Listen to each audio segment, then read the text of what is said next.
Welcome to Integrated. This is the podcast where we seek to grow knowledge of God by coming to know ourselves and what we were made for.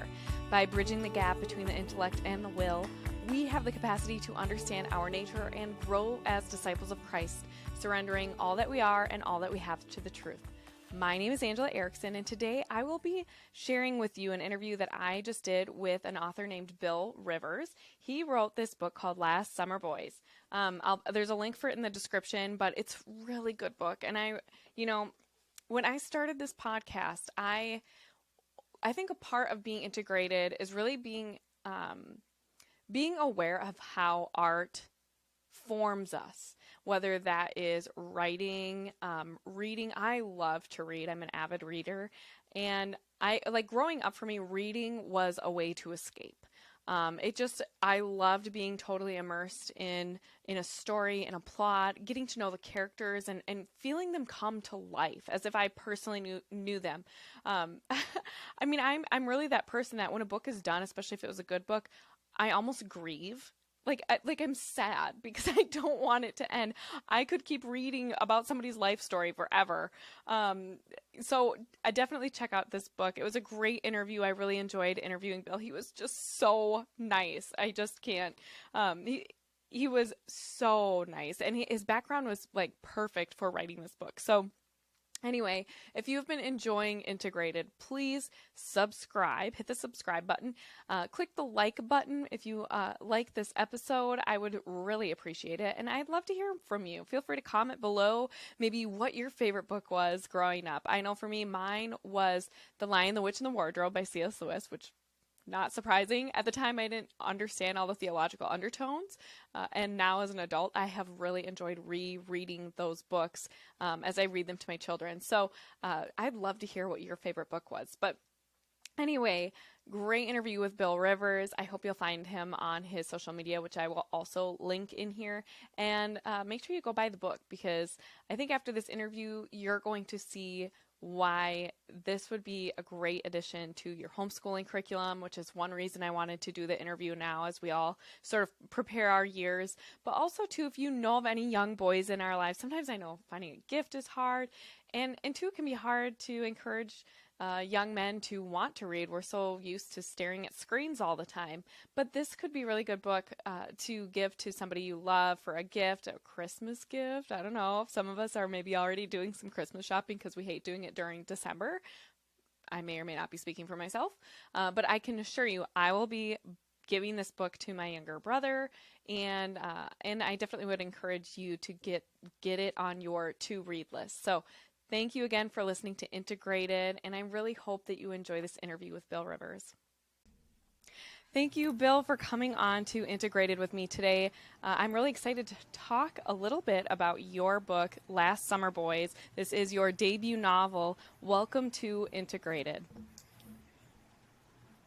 Thanks so much, Angela. It's a pleasure to be here. I'm delighted, and thanks for making the time. It's been a long time since I've read a good novel, so it was really refreshing to see your work coming through here, because honestly, I tend to read more theology, philosophy, or nonfiction, and I used to love reading novels like this. So would you mind, for those who are listening, kind of set the stage for this book? I want to start on a micro scale and talk about what your book is, what it's about, who your intended audience is, and then talk about kind of the bigger picture of how you went about writing this book. What was your inspiration, and how did your Catholic faith play into writing this? Because I think, and I've talked about it on interviews prior to this one, that we kind of have a dearth of good Catholic art right now, and I do consider good books a part of that, and that's really important for preserving culture, and so I love to see that you're doing that here with this book. So would you mind talking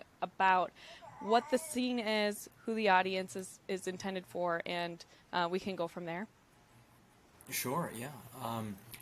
So it takes place in 1968, and it's about a young boy who wants to basically save his family.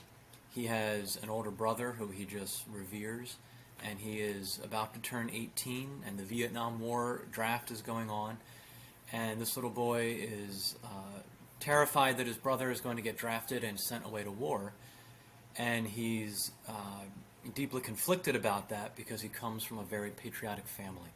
Their father had served in the military, and he knows that it's a noble, virtuous thing, and so he feels guilt about wanting to protect his brother. And at the same time, it feels like society is falling apart. There's the assassination of Dr. King, which happens at the very beginning of the novel, and is the kind of the reason that their city boy cousin comes to stay with them on their farm. And their city boy cousin is he's kind of the outside vehicle through which we're introduced to this little boy's world, and he quickly enlists his help in this grand scheme to keep his brother home and safe, because he naively figures that if he can make his brother famous, he won't have to go to war. And so that's kind of this little boy's earnest but naive quest that he launches that summer in 1968.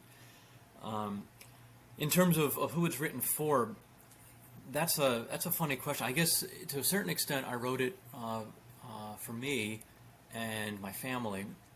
We had a piece of land that my uncles had great adventures on, that my cousins and siblings and I grew up on in the same area, and some of those stories are woven in.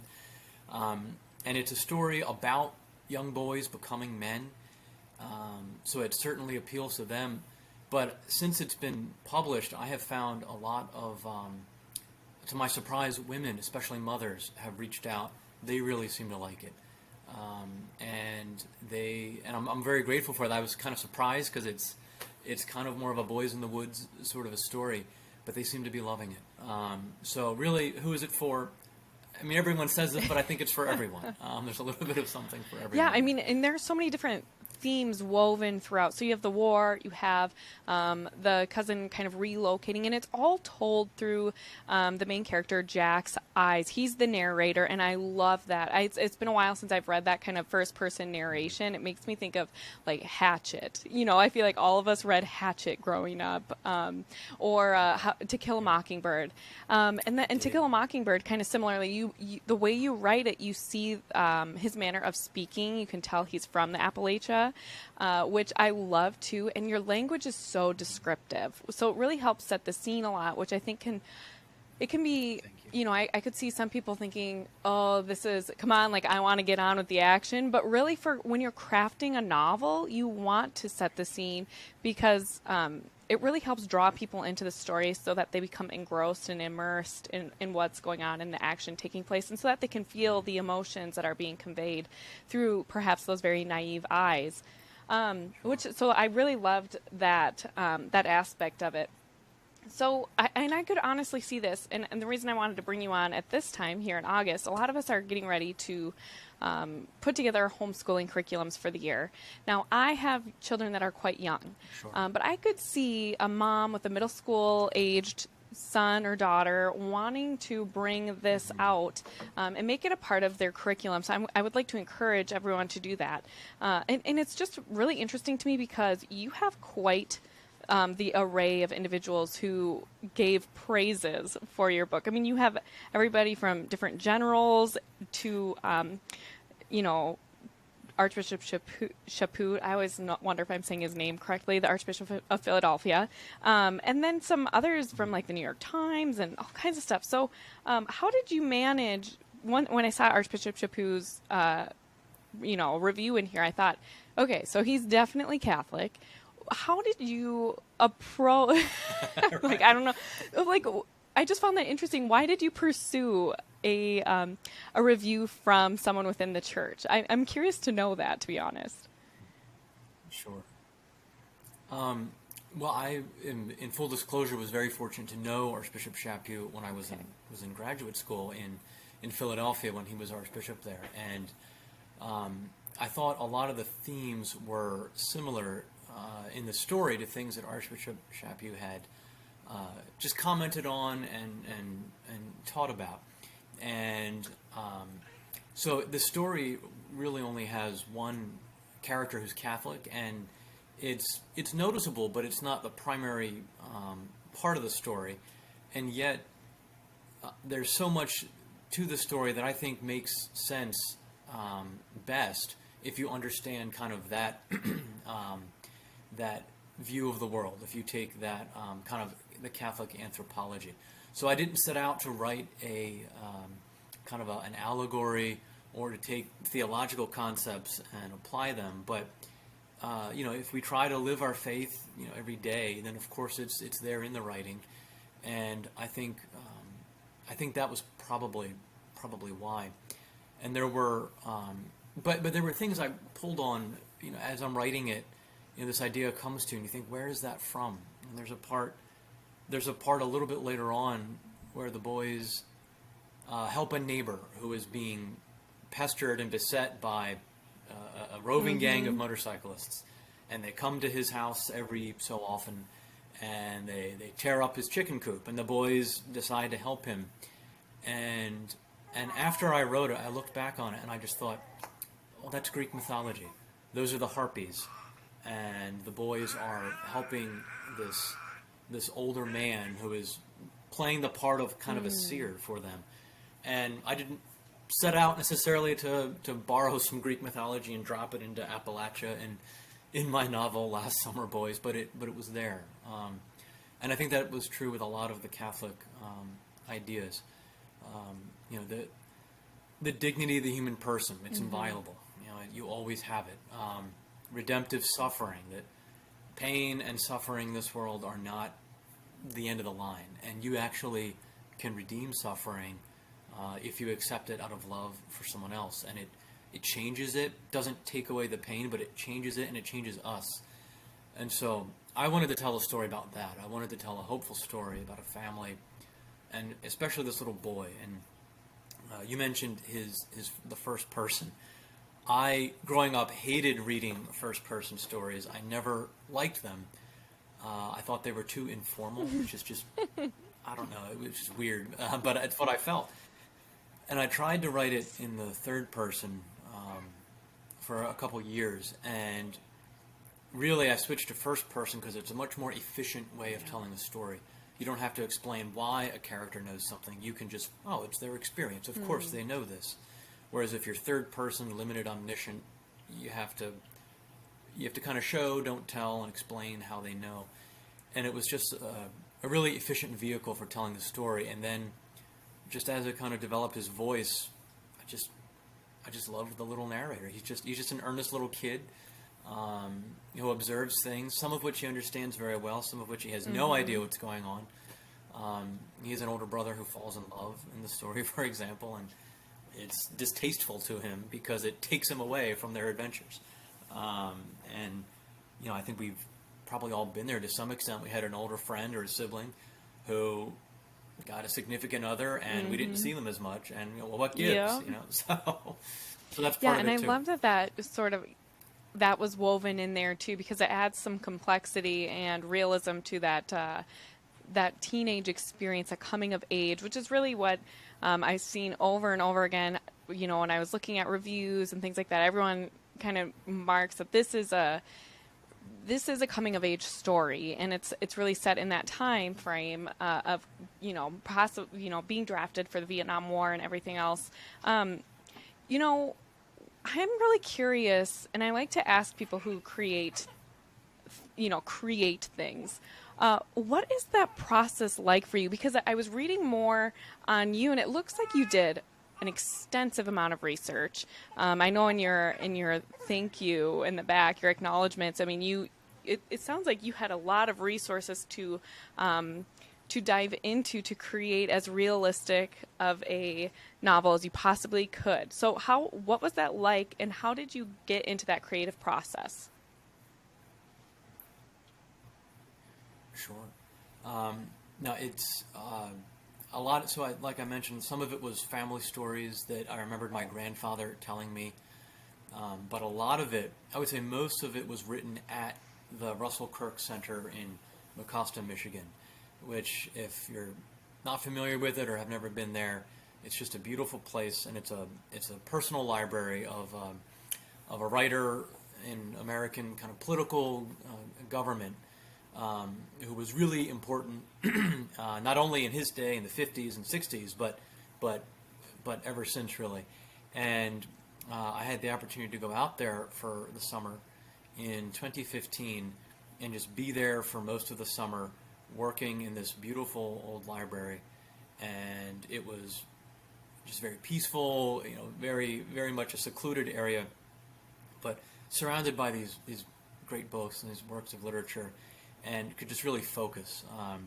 So I think writing is really personal, and we all have times a day when we're a bit better at it. I tend to be much better in the mornings, and so I would get up pretty early in the morning and write then, and kind of take a break in the afternoon, and then come back in the evenings. But when you're world building, I think you mentioned the word is atmosphere, and how do we build an atmosphere? Well, it's what does it smell like when you're outside in the morning versus the evening? What does it feel like? We all have a place that when we were growing up, it's very precious to us. It's very special.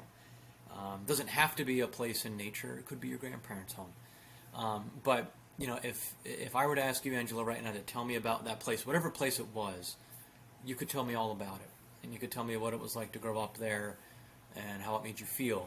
Maybe you felt really safe there. Maybe there was a scent. Grandma's pie baking on the windowsill. For me, it was honeysuckle, just the smell of honeysuckle on a warm summer day, a long hot summer day. I'll never forget that. And so I just wanted to pull as much of that as I could into the story and just try to make it real in that atmospheric sense. And I think people have appreciated that. Some of the comments that I get and the emails I've gotten, people say they like that. Actually, my agent, who's just a wonderful man and is himself a Vietnam veteran, I think the reason he liked it at first, he said, was it reminded him of his childhood, because he had grown up in Pennsylvania, and he said, "Oh, this is very familiar to me. The fireflies, the cicadas, kind of the smell of the fields. I like this." So I'm grateful for that. I don't claim any special gift at that. I think it's just how do we think about conveying a sense of place, and place is important. So when you, like, the genesis of this novel, how did it come to be? What is your background, and how did that influence? I mean, you've talked a little bit about having family members, having been in war and stuff, but you specifically, because I'm curious to know what your background is. I've read a little bit, but I'd love for you to share more about that and the genesis of this story. Sure. So my background is I'm the oldest of a big family. We grew up in Delaware, and so big family, but a tiny place where everyone kind of knew everyone else, and it was a great place to grow up.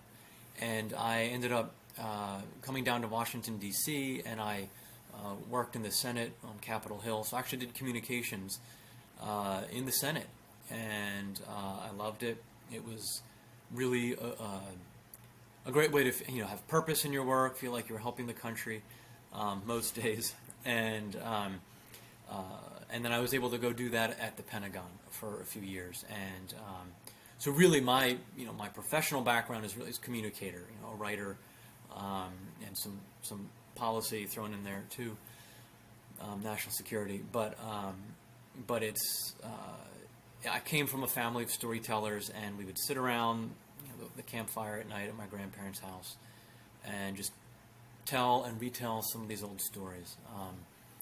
My father was also an English teacher, and so loved writing, loved stories, and he would tell us stories. I try to tell my son stories now. My father told me The Lord of the Rings and Bilbo, in the car on the way to school, and now I tell my son Bilbo to get him to eat his dinner. At night. So, I'll tell you more Bilbo if you eat that, whatever. And, begrudgingly he'll have another bite, and then he'll get a few more lines of Bilbo. But it's mostly communication is kind of the personal background, and Have you always wanted to write? I mean, like when you were a young man or a boy reading and thinking how much you hated reading first-person narration, did you ever think that you yourself would write a book someday? Because, I mean, like I have a late sister, and when she was very young, she always, I just remember her always in her mind crafting, wanting to write books because she was an avid reader. She loved to read, and that really sparked her imagination for her. And she would sit down at the computer for hours. Back when the computers were like these huge boxes that, you know what I mean, like they would never fit on a desk like today. And she would try and get out, like, write a chapter of some book or what have you. But that was at a very young age. She had this desire within her. Was that similar for you? Did you kind of experience something like that? I, yeah, it. To be honest, it was. I don't know that I ever, thought concretely about writing a book when I was younger, but um, you know, the big box, Windows 95, that kind of Yeah. cream colored square that sat on the desk was tapping away on that thing. And then later there was a fellow classmate of mine in grade school who used to write some stories in his notebook, and I thought it was really great. And I just started doing that too, and we would write stories and trade stories back and forth. We loved the Oh my Goosebumps goodness. series by R.L. Oh my. Stein, I think in second grade. And so and they Yes. were really creepy Super when you're creepy. 7 or 8 Yeah. years old. And so we would, I mean, some of them are kind Yeah. of creepy now Yeah. if you No, give it some thought not and normal you're stuff. in, Yeah. a little bit of Yeah. philosophy. It's super not good. Yeah. Yeah. So yeah, it's kind of like Stephen Yeah. King light, for but so we would write some of those, write our own Goosebumps stories, and and then actually we had a really wonderful teacher who would read them out loud to the class after lunchtime, and that just was a cool way to see how something that begins in your mind that you write down can then become the spoken word, and words create reality in a lot of Yes, ways. they do. And and that's something that we kind of intuitively understand. We don't talk about things that frighten us, or someone will say something, say, no, don't say that, because we don't want it to happen. It's as if we know that when you speak something, it gives it kind of a reality. And you look at the Old Testament in Genesis, God speaks the world into creation. The word debar, I think word action. God speaks and things happen. And I think when we tell stories, it's a distant echo of that. But I think it's similar. Yeah. And I was a speechwriter for several years in the Senate and at the Pentagon, and words at your best, that's what you hope your speeches are doing, that they are creating a reality that that steers the world a certain way. At the Pentagon, you steer it more towards peace and a bit further away from war, if you can, and you do that through words. So so words are powerful. So I think, did I know I always was going to write a novel? Probably not, but I knew I was always going to be writing in some way, and I just really have enjoyed it. The other thing about writing, and I was talking with my wife about this last night. Writing is one of those things. I think the more you do it, the harder it gets, and at least it's that way for me. I don't feel like I've got it, and I actually feel like it's harder now than it used to be. So Why do you think that I that don't know what is? to make of Yeah. that, but it means something. Yeah. Yeah, I'm curious to know if you I figured do. out why that would be. I hope, I'm not sure, but I hope it's because that I'm aware of more kind of dimensions of a thing, that I'm able to, as I have gotten a bit older, that you read about a topic in history, or you experience something. I'm a father, I'm a husband, and always had ideas of what that was like, when you're growing up, and then when you live it, I mean, it just has this endless complexity to it. And so how are you going to capture that complexity and put it down on a page in a way that creates atmosphere, and people want to read it, because you can write it all down, but no one's going to want to sift through that and read that. So how do you do that? It's really about what to leave out, less what to put in. And so That's my hope, Angela. My hope is that it's gotten harder because I can see more of the dimension of whatever is there to write about. Um, some days it's harder because the kids woke up at 5 a.m. and you're chasing the day ever after, you know? Yes, As I'm sure you know. I do. I really do. And you're just, it's foggy, you know? The words just aren't working, and whether you're speaking or writing, nothing is working. Yes, I can relate to that so intensely. So when people are reading your book, I love first of all, I just love the awareness that you have about the permanence of language and how important it is, because we live in a time where language is rewritten all the time. It almost seems like we live in a time where people don't understand that language matters, and I think it has to do kind of with this Gnosticism. We're just constantly divorcing things from reality in kind of with this idea of the spiritual, but really it's so incongruent with reality that we lose a sense of what words actually mean. Because and if we don't have a common language, then we can't have a common atmosphere. We can't have a common experience. And then we lose this ability to relate to one another. And so, you know, when you were writing this book, how did you approach like building, I don't know, in your mindset, being able to talk to so many different people? Did you think much about that? Because especially with your background in communications for the government and the Senate, I mean, language, language shapes perception in every way. So how did that play into your writing? Yeah, that's a really interesting question. I think when I was writing the novel, one of the reasons I really liked the novel was that I actually gave myself permission not to think about, well, how is this going to land with XYZ constituency, Right. and just make it more about telling the story. And then once the story is done, you know, you hope that that it resonates with people and that they like it. I think you're right. I think language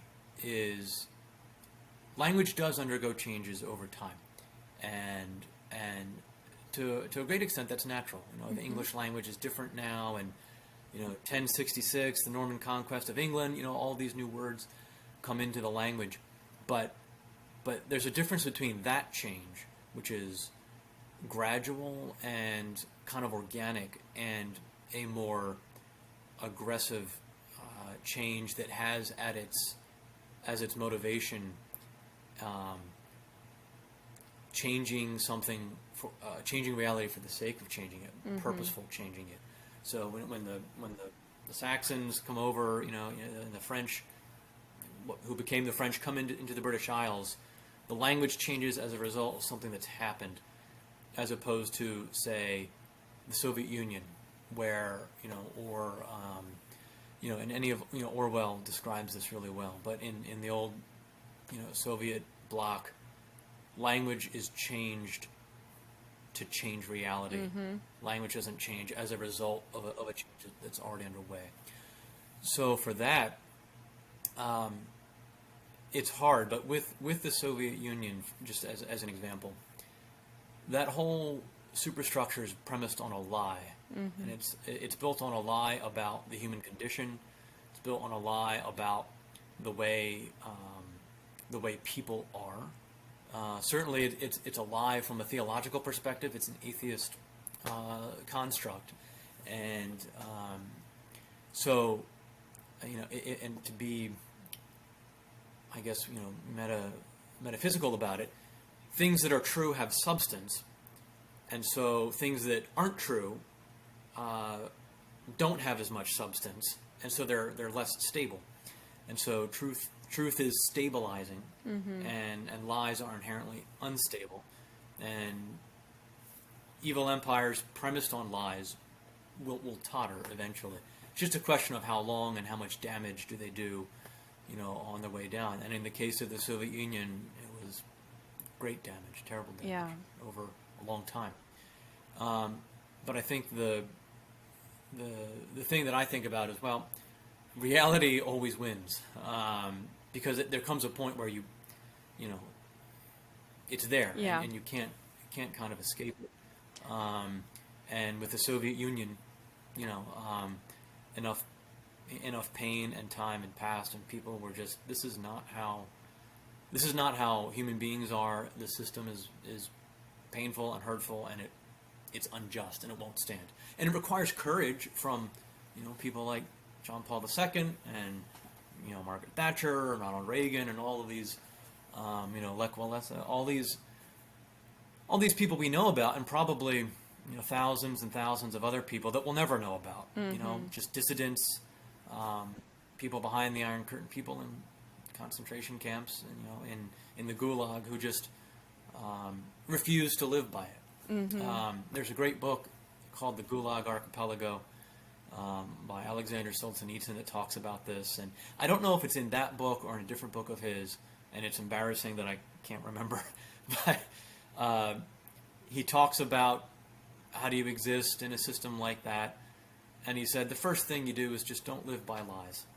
Just live by the truth. Just stop lying and don't live by lies. And he said that's actually all you need to do.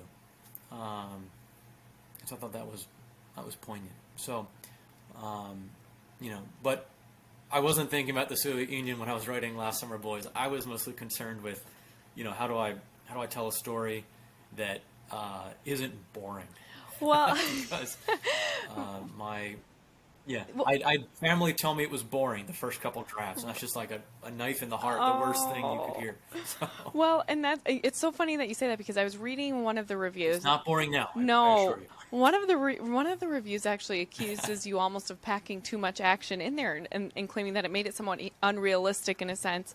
But while most of the reviews, I mean, I think it was you have a 4.5 out of 5 star review on Goodreads, and Audible's even higher. So people are really liking this book. It's definitely striking a chord with so many people. And you talk about the history component. It's very evident that you tried to stick as close to history as you could, that you were very diligent in looking at what the time period was like in that time and place, before you started just like, you know, throwing it out there. You weren't doing away with truth. You were trying to show it, what it was really like. And how has that impacted, you know, veterans that have read it? I mean, you talked about your manager, I believe you said, I don't know if that was the right word, but the person that's helping you promote this. Yeah, the agent. Yeah, your agent. I mean, what has been the overwhelming sense from those who lived through that? Sure. That the few that I've heard from. So just the agent as an example. I mean, he was a Vietnam veteran. He was in the Army, and I had growing up, you know, had a lot of reverence for that generation in particular, and I think, you know, I mean, my friends and I would watch, you know, the Vietnam War movies, you know, the Platoon, you know, Full Metal Jacket, those movies, but we were in high school, and what struck me about that at the time was that so many of the men who were drafted to fight in Vietnam, or who volunteered to go, were our age then. You know, they were 18 or they were 19 years old, and they had grown up not in the Great Depression. They grew up in a relative time of plenty, you know, in the post-war boom of the 50s and the 60s.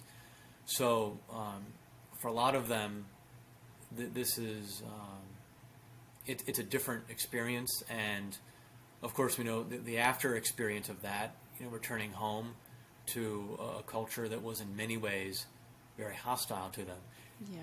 Not the rank and file in America, and I don't even think the majority of the country was, but certain pockets of the country were, and those pockets were disproportionately represented or portrayed, I think, in the media and everywhere else. So, but I'd always just kind of had this appreciation for the generation that became the patriots of the Vietnam War, and you know, a lot of them didn't agree with it, but they went anyway and served their time and then came home. And then you have others of them who volunteered to go back. whether because they believed in or because they cared about the people they were over there with. And just having worked around people in the military, it's just really something special to see, is how much the motivation becomes more about taking care of the people around you, and not letting them down. And that's a constant through American history and a constant in war literature. You can go back and read about the Civil War and firsthand accounts of people who were absolutely terrified when their unit moves forward, but there's no way they're going to run away or hang back because they don't want to let down the people they're with, or they don't want them to think of them badly. So they're going to go with them or to take care of them. So I've heard from a few others who just appreciated just a kind of the sense of atmosphere and couching it in that time. And one of the people from that generation, when I was interviewing him about the time, he said, look, Martin Luther King was killed in April of '68, and Senator Kennedy was killed a few months later in June. And he said it felt like things were falling apart. I mean, it felt like anything bad could happen, and you didn't know what was going to happen next. Yeah. And so just to have that kind of deep uncertainty and anxiety, it's hard on everybody, but it's really hard on young people who are just on the cusp of making sense of their world and leaving innocence behind and taking the world on its terms and finding out that the world can be pretty dangerous, difficult, harsh place. Yeah. So Sure. kind of what I hear you saying is so often what you see within within these novels and the sense of duty that our soldiers have. Would you say that this book, with it being I know it's kind of geared more towards young men, a coming of age story, how would you say that this might help them see and pursue a life of virtue? Because I think that's something that's really needed right now. When I look at the population of men who were being drafted at that time, they did come from a time of plenty, and that's kind of where we are right now, I feel like. And so I just feel like there are a lot of parallels between the type of men, except it's a bit more exaggerated now because there's so much confusion. But really, we need young men to pursue virtue. So if you were telling somebody why they needed to read this book in that paradigm, how would you frame it for them, and what kind of virtue would we see being pursued by these characters? So I think that would be my fondest wish, is that someone would read the book and feel like they knew how to be a more virtuous person for having read it. What I would say to, say, a high schooler, a 15-year-old, 16-year-old, is there is a purpose and a role for you in this world. You are here for a reason, and you have something to add that only you can add. And it requires work on your part to call that forth from your being.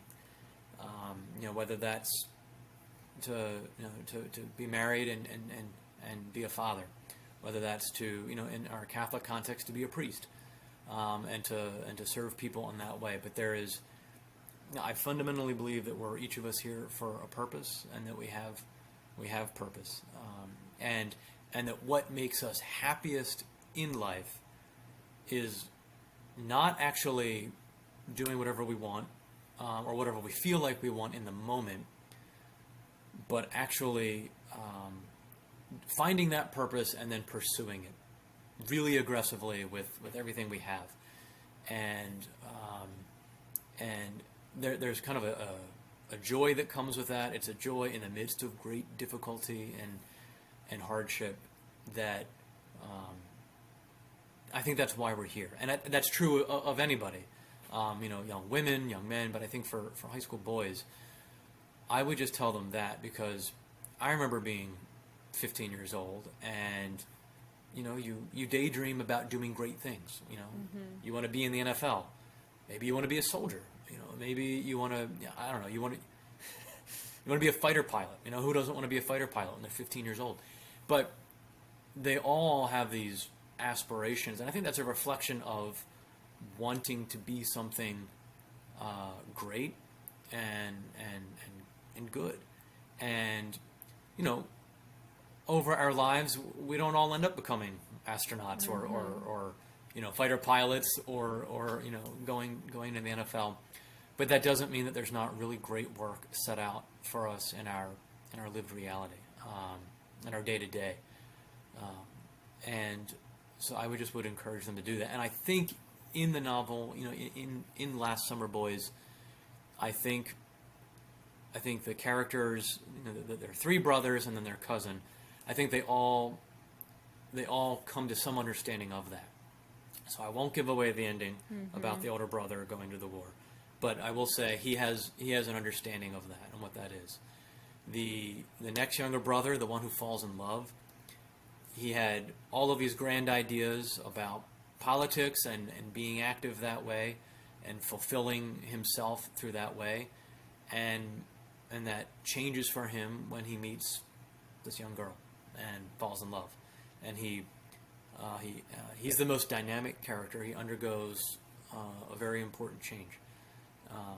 And then, you know, the main character, he undergoes a change too, and he stays pretty constant in his other focused mission, but he learns kind of the naivete of the mission as he originally understood it. And so I think that's what I would say is I would be so happy if you know, people felt they could be more virtuous as a result of it. But I would just say there is a purpose for you, and discovering it in service to others makes us the happiest we're going to be this side of heaven. Beautifully said. So my last question then naturally is, where can people find your book? Thank you. It is available on Amazon. So it's just, the title is Last Summer Boys, and it's on Amazon. So you can find it there probably quickest and easiest. Oh, look, there it is. It's also it's in different bookstores, but just Amazon is probably the fastest, easiest way to get it. There's Kindle, print. Some people just love print, and there's audiobooks too. If you're, you know, on the commute or on the way to school or road tripping here at the close of summer. So. Well, thank you so much, Bill, for coming on. I fully expect everybody listening to this interview to go out and buy Bill's book. Again, Last Summer Boys. You can go find it on Amazon and add it to your homeschooling curriculum if you haven't yet. Thanks so much for coming on. It was really a pleasure to interview you today. Thank you, Angelo, just for all you're doing, and thanks for the opportunity. Really, really appreciate it. God bless you.